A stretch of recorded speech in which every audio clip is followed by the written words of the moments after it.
Thanks for staying with us. Now, Nigeria is currently ranked among sub-Saharan African heavily indebted countries with a stunted GDP growth rate, retarded export growth rate, a fast dwindling income per capita, and an increasing poverty level. Most of these countries, Nigeria inclusive, have been trapped by hasty and distressed borrowing, which they are often unable to service. Worse still, they need to borrow more because of the deteriorating world prices of their primary exports. This was written by Ogunjimi in 2019. Now, when government revenues fall short of their expenditure, governments borrow.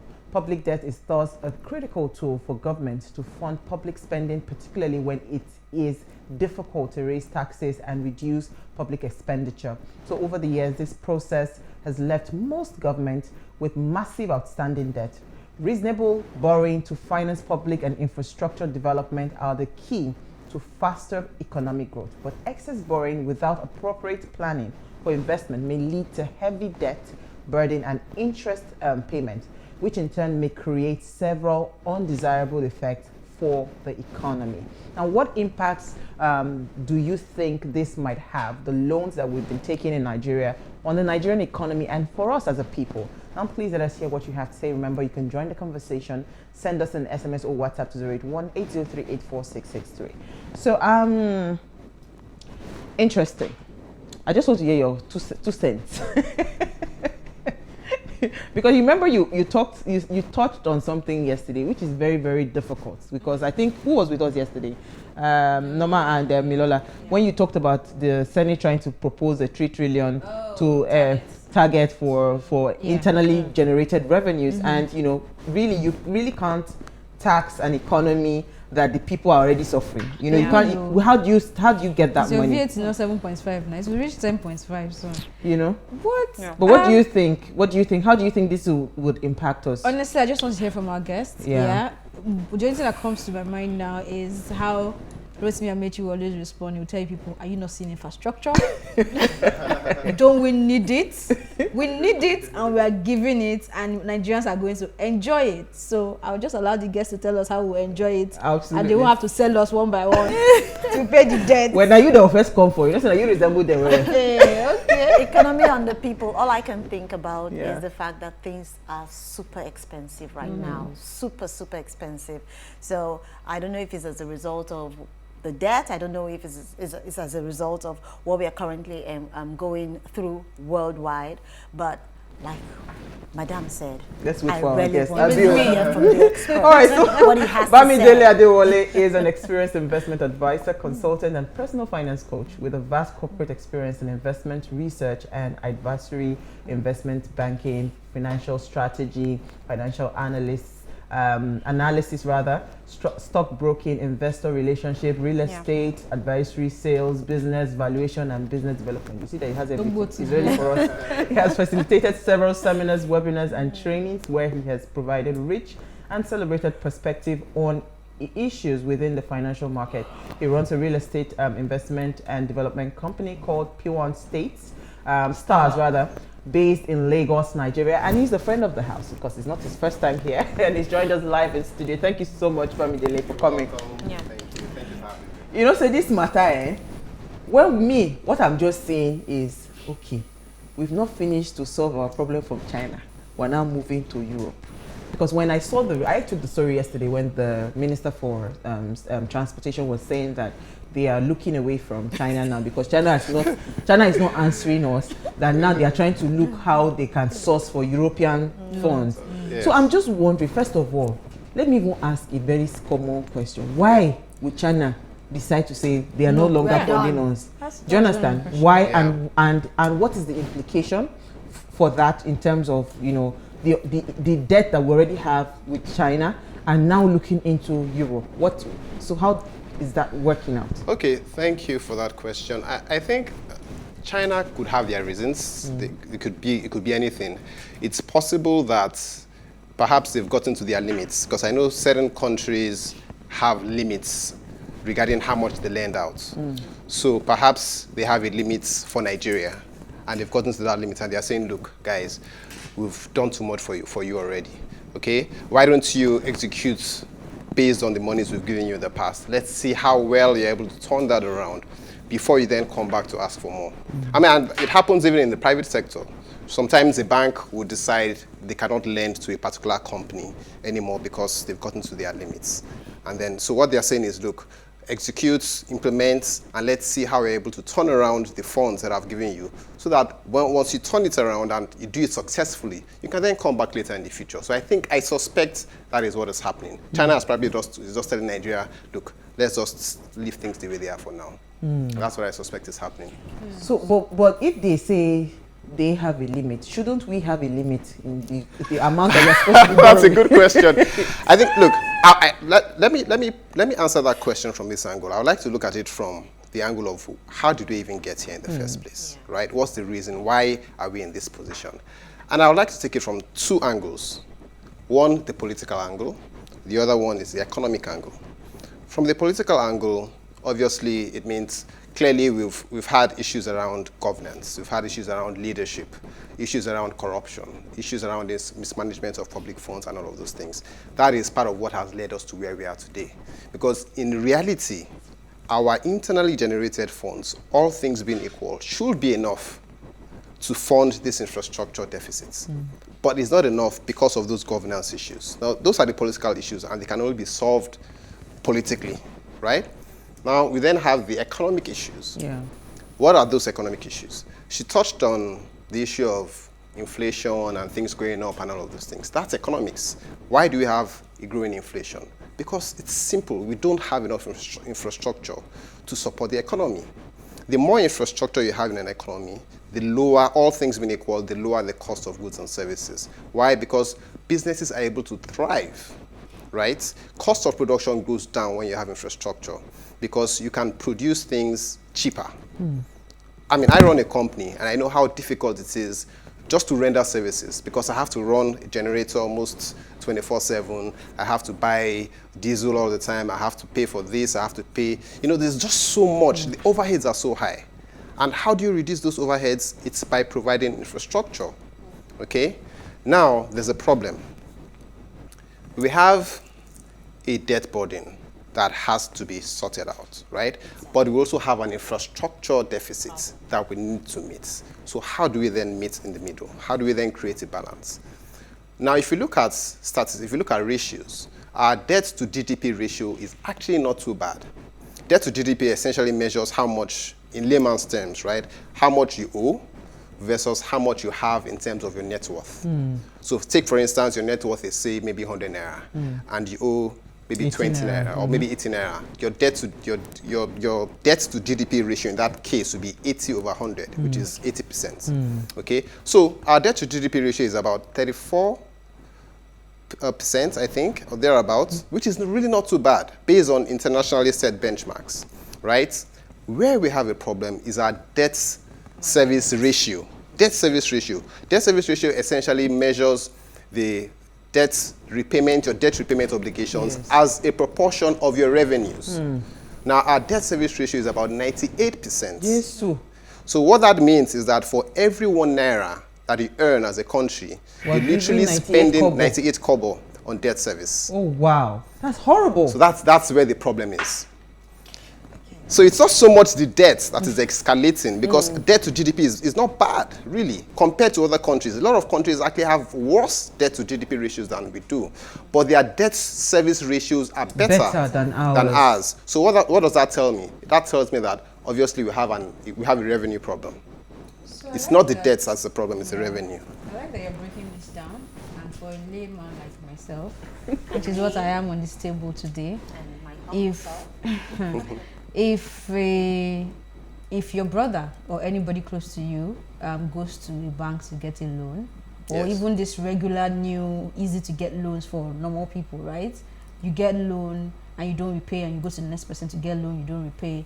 Well, everybody gets worried, even the people. Absolutely. Your credit score is not going It's anywhere. not going to be good. Yeah. So now that we say we are leaving China and we're going to Europe, what is the implication?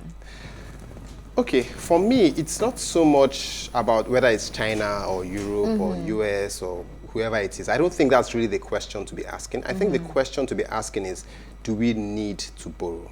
More. I was More. going to say that is Exactly. borrowing a problem for us Yes. as a developing country. Borrowing is not a problem because even the developed countries borrow.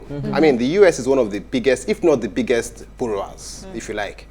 You know, so it's not a big problem that we borrow. The problem is that we are not making enough money To service. to service those borrowings.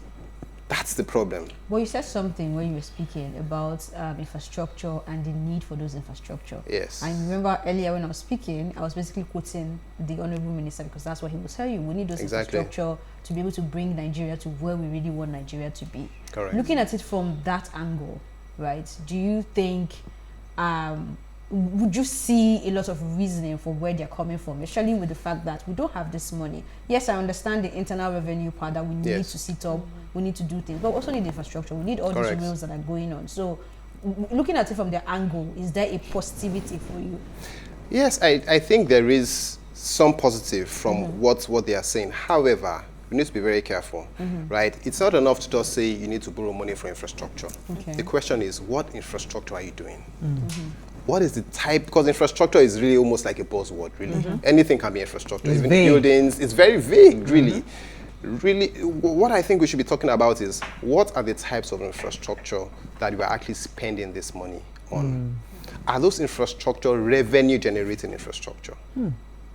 Or do you just general social amenities that just enhance the living? I mean, those things are important. But if you're going to borrow money, I often tell people as a financial consultant that if you're going to borrow money to acquire an asset, you must ensure that the cost of acquiring that loan, right, is lower than the returns that the asset is going to generate to you. So if, for instance, and that's why nothing against people who borrow to buy cars, for instance, right? I don't have anything against it, but from a financial point of view, it doesn't really make sense to me. Why? Because you're borrowing money, you're taking liability. a loan to acquire, well, you can call it, it's technically it's an asset, but it's not an income generating asset. Asset, Do you understand? So you are incurring a cost, whereas you're not getting a corresponding income to match or to surpass that cost. What you spend. Exactly. So if you now liken that to the economy, if you're going to borrow to do infrastructure, it has to be infrastructure that generates income. And there should be someone somewhere in the government doing the calculations to say, if I'm going to spend 1 naira on this road, I must ensure that I'm going to get 1 naira 50 kobo or 2 naira in return. I mean, but Bamidele, the one you're even saying, sorry, you see, it makes sense that because even me as a business person, if I go to my bank and the bank is giving me 5 million, they know that, okay, I have a markup of about 40% on that 5 million. I should be able to say, in the next 9 months, I'll be able to pay back that money and even have more money to myself. So if you as a country, you're not calculating, you know, yes, they might be doing But this. isn't this one of the reason Fashola, the minister, is saying that they are going to reintroduce tolls in most of the federal roads and also generate these incomes? And of course, At is whose making detriment? money. So that will come back to the people. Yes, So it's not a detriment. Okay, I'm sorry to cut okay. in. Because if we want to see the Nigeria we want to see, we all will have to pay for it one way or Absolutely. the other. Absolutely. So tolls is not a bad thing. Even the countries we are using as examples today, They have tolls when tolls. you're going on your road journeys Exactly. and everything. That's what it is. I don't mind you. This discussion is not about it's not about tolls. Yeah. So how do we rise above what we are currently going through inflation, through the fact due to the fact that there is no transparency? We do not even know how much how much they have spent, how much they've spent in the course of, from the monies that they have already borrowed. Exactly. So how do we hold them accountable and make sure that, what they have spent, and you talked about the infrastructure being ambiguous, basically. Yes. So what are the kind of infrastructure that would generate income and aid Nigerians to rise above what we are currently going through? I could mention several types of infrastructure. She touched on roads and getting them tolled, right? That's a way of generating income. Yeah, so that's one. I mean, the rail system, for instance, the airports, you could build airports and commercialize your airports and generate revenue. Refineries for a country that is literally dependent on oil revenue. Sad. Building a refinery would actually make a lot of sense because you know that you're going to make money from it. That's really your mainstay as an economy. So there are so many things. But I think where the problem is that we are not doing enough analysis of this cost and benefits. We're not doing enough analysis. You have to do a cost and benefit analysis before you incur any expense. So ask yourself, if I'm going to build a refinery, it's going to cost me, say, $1 billion, okay? There are two things you need to do. Number one, you do what we call an IRR, which means internal rate of return, or an NPV, which means net present value, to determine what is the expected cash flow that this refinery is going to generate, right? And then what is the payback period? Payback period is very important because that helps you with your cash flow. Payback period essentially tells you how soon will that income start coming in to my coffers. So it's one thing to say you're expecting revenue, but if the revenue doesn't come until 5 years' time or 6 years' time, what's going to happen between the time you borrow the money and 5 years' time when you start making the money? So those projects have to be, the payback period has to be within a And again, because we're at a critical state in the nation, so we can't even make kalu. You have to be very precise, and you must get the experts. You must put in all the work. Absolutely. Have like a blueprint that tells me that projection. So even if it will differ a bit, it's just going to be by a little margin, not a wide gap. Not a wide gap. You know what? Let's take a break. Okay. When we come back from the break, we'll continue the conversation. Stay with us. We'll be right back.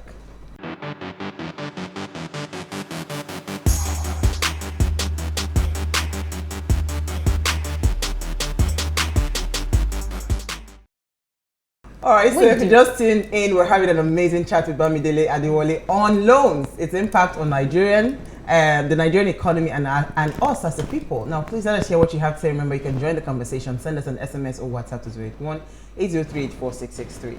So I like where we stopped before we went on a break about the analysis and making sure that you break down. Almost, it's like dotting all your I's and crossing all your T's to be sure that, okay, if we go to China now and we say we need $1 billion, this is the expected revenue that we would get from it.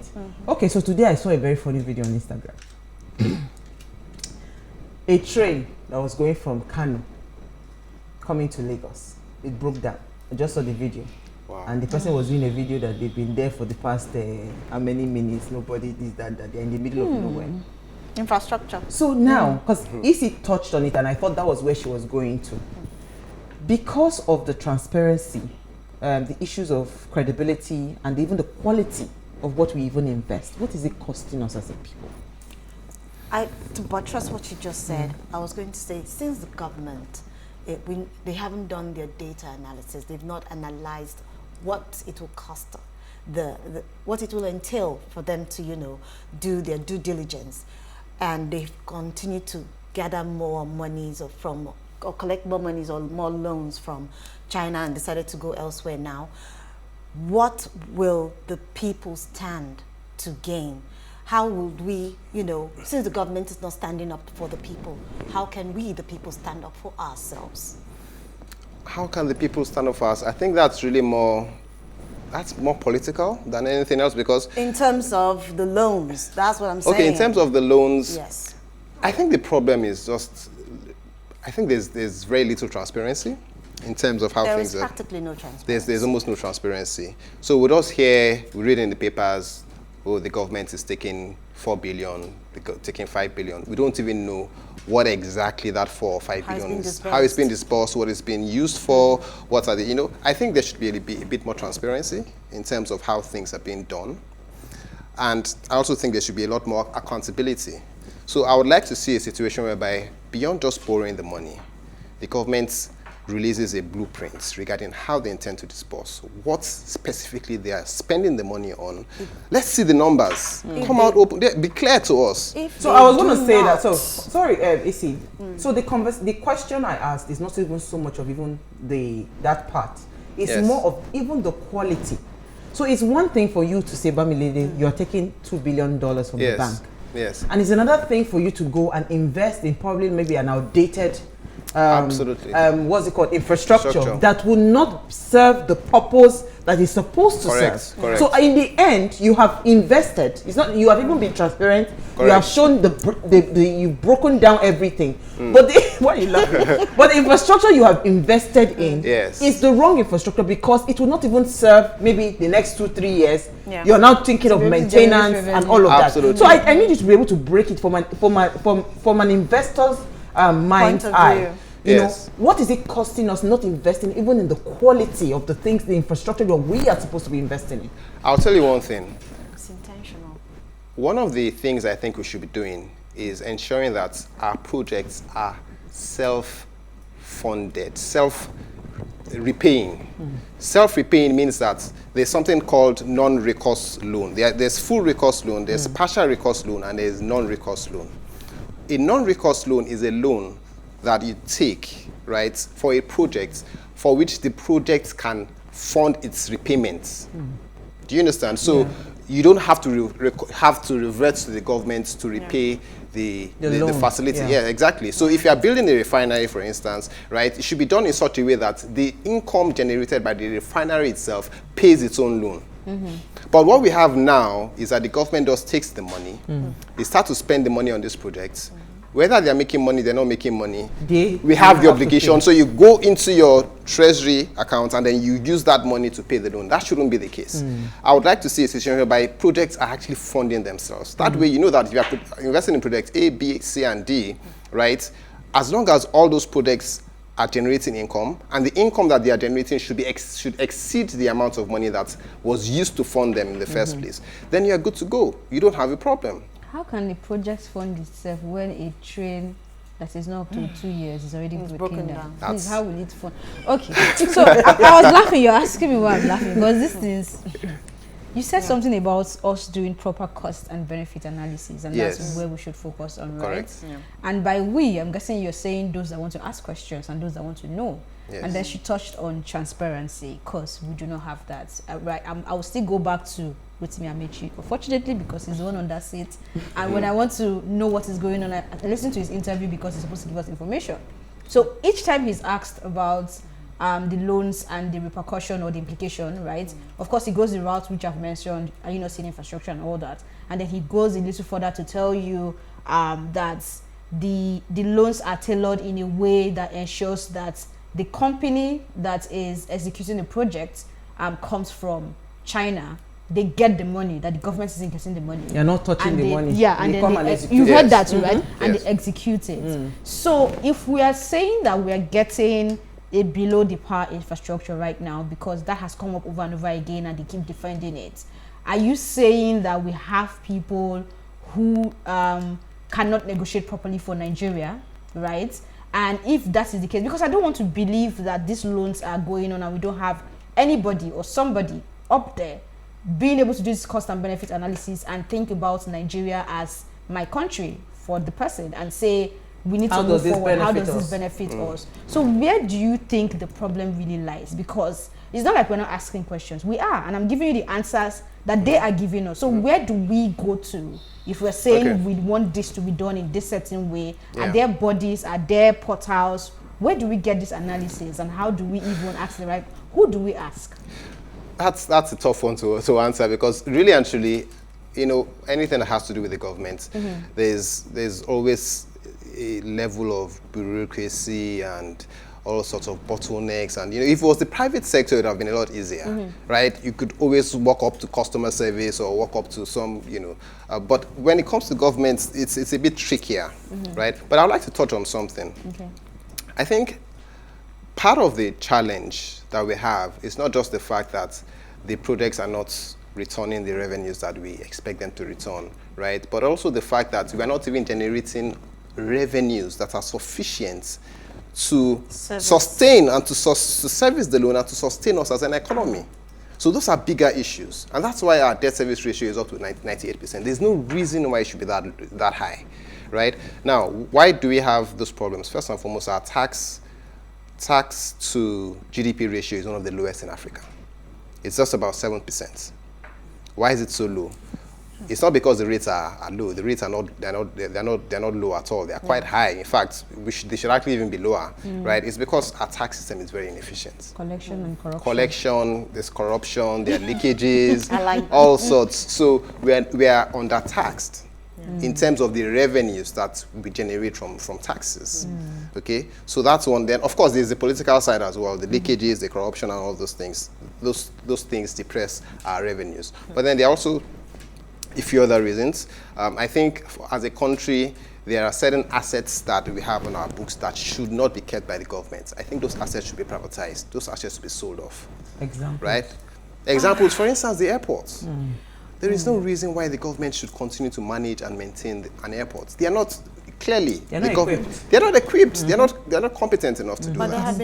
there have been other government enterprises that have been privatized, and we are still having to pay We've more. not done enough of it. I think we can do more, right? I'm not saying it hasn't been done, right? It has been done, but it's not enough.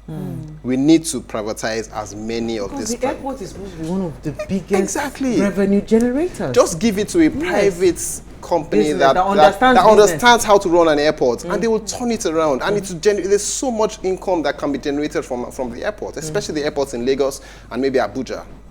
Okay, so there's so many other parastatals, there's so many other agencies and parts of government that can be privatized. When you do that, you generate income.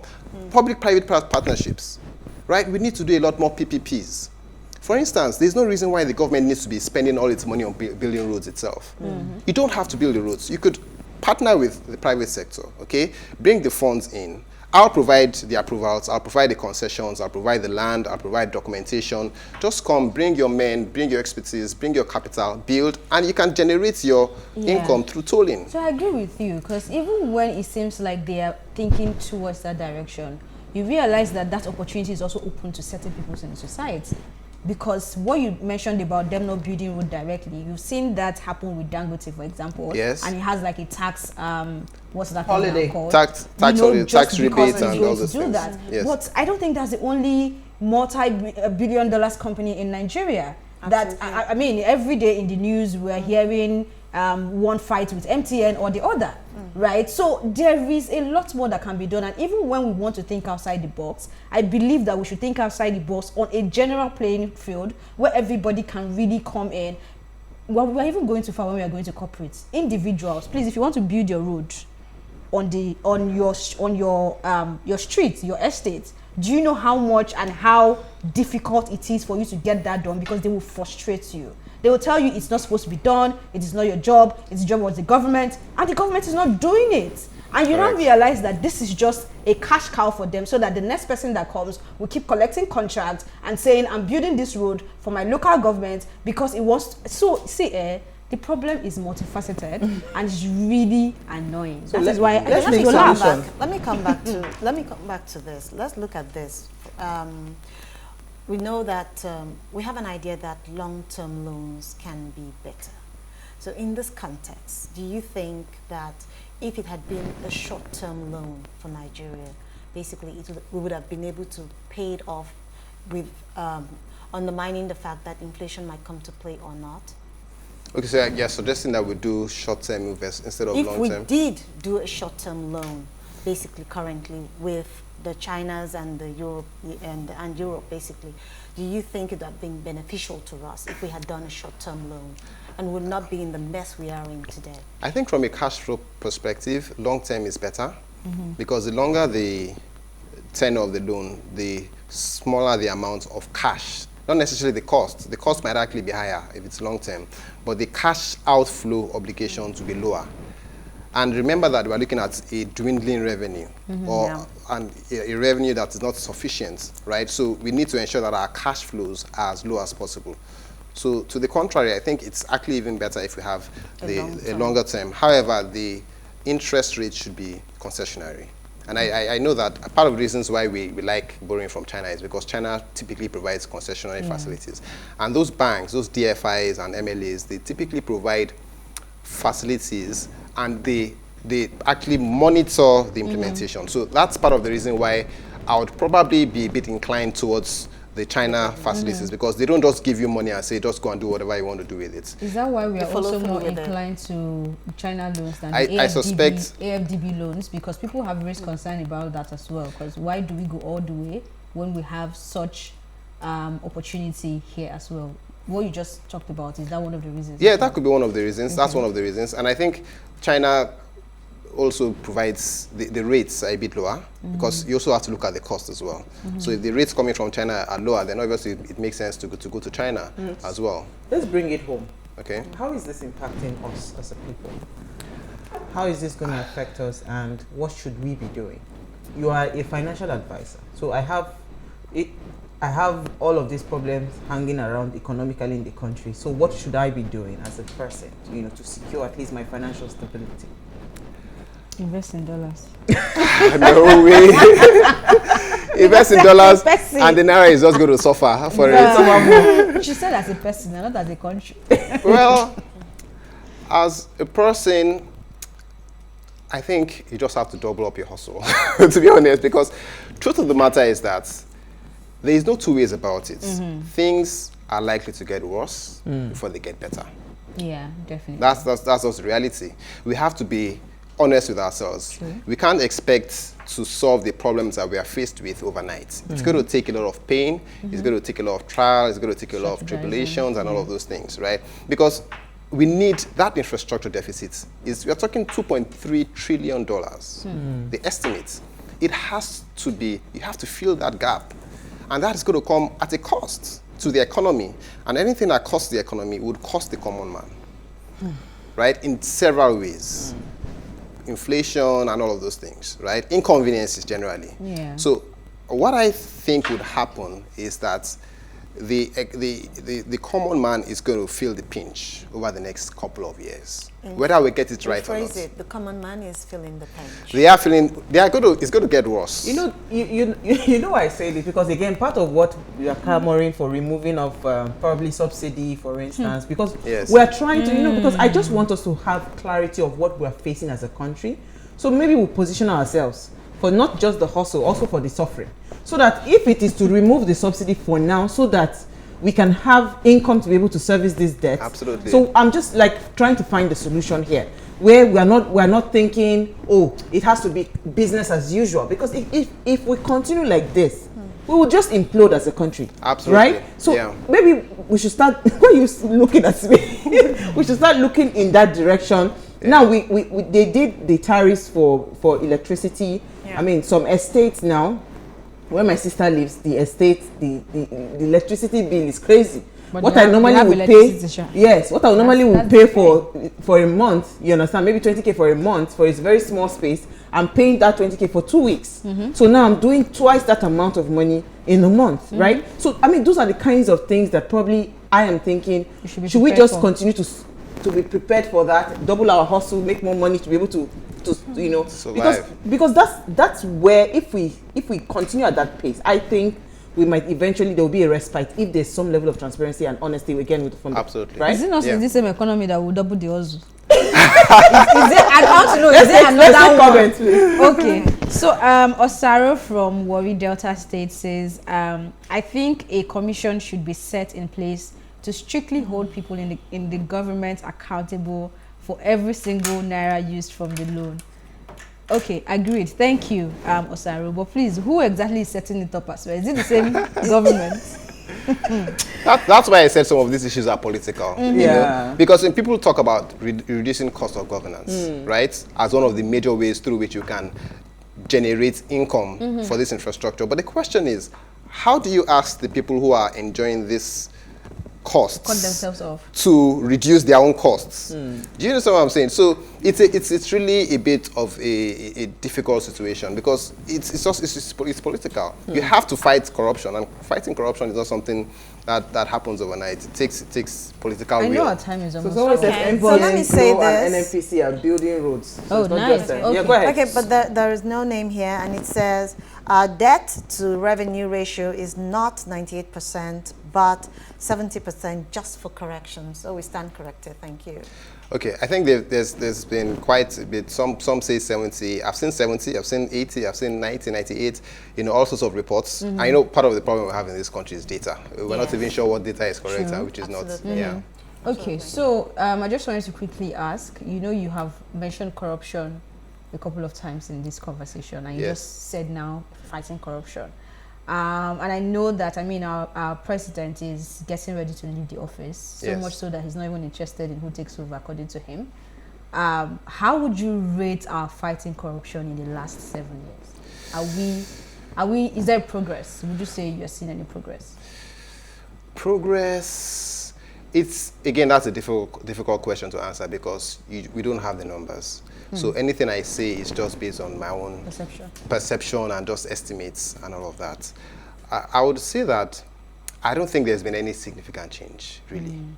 Whether good or bad, I don't think there's been any significant change. What I see is that I think, especially during the first couple of years of this current administration, there's a bit more care regarding how people spend money.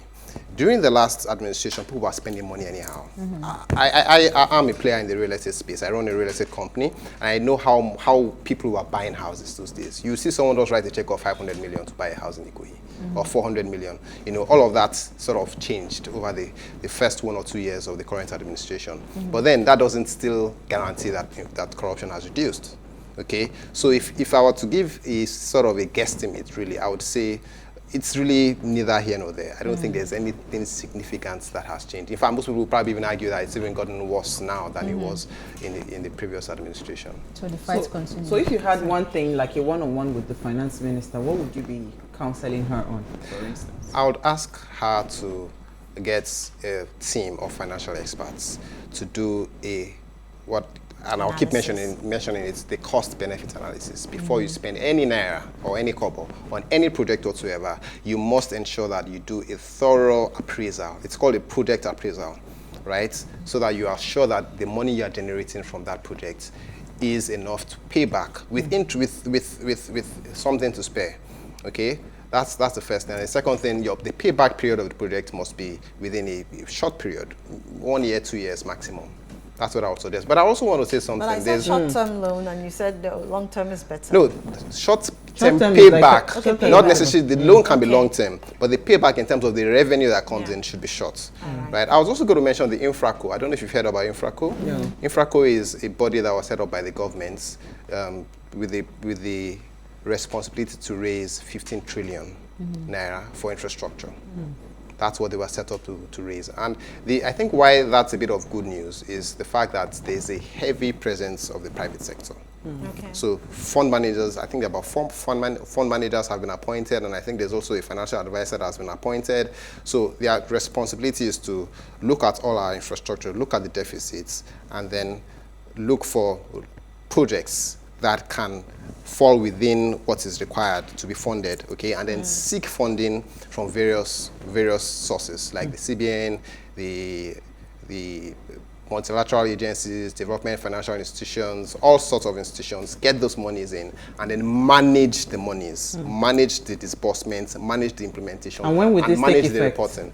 I understand that it was set up towards the end of last year, and I think it should take effect this year. I don't know exactly when, but I expect that it's going to take effect this year. They've already set up the committee. Everything has been put in place. Infraco, you call it. Infraco. So we'll look into it, and we'll probably bring you back when they've started. Okay. But thank you so much, Bamidele. We've You're had welcome. an amazing conversation. Thank you, ladies. Thank you, AC. Thank you, LC. Thank you. We had a fantastic conversation. I think people learned today on this loan matter. Yes, I did. Loaning is not a bad thing. No, it's not. It is how you implement it. How you pay back. Okay. All right, so before we go, do ensure you follow us on Instagrams at PlusTvAfrica. You can interact with us further and drop a comment. And more importantly, follow all our social media engagements. Invite your friends, families to watch and follow the conversation. Now, if you missed today's quote, here it is again.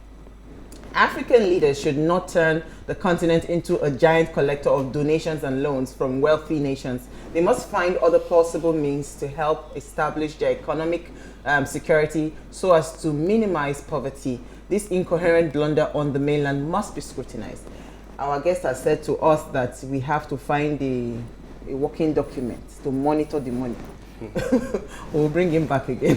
Thank you so much. All right, we'll see you guys tomorrow at 8 p.m. as we bring another great conversation to your screen. Enjoy.